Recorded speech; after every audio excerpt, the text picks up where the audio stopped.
a real quick short video of the 5x10 Teardrop Camper. Got the window in, got the trim up on the door. I may pull the trim off and redo it, but I'm not sure. Right now I just put some electrical tape on it just to see what it looks like in black, so I may take it off and repaint it. But the cool thing I got was this metal medallion right here. I got one for each side, so makes it a little bit unique. And we're gonna go with the flat black and the satin black. You can see where we had to reprime the fender. I'm gonna reshoot that, and then we're going to shoot the front of it satin black, because with this, let's see if you can see that shine.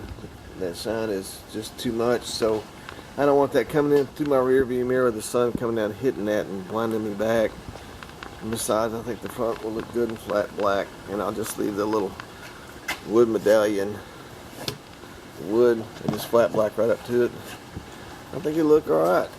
Okay, see y'all soon on the next video.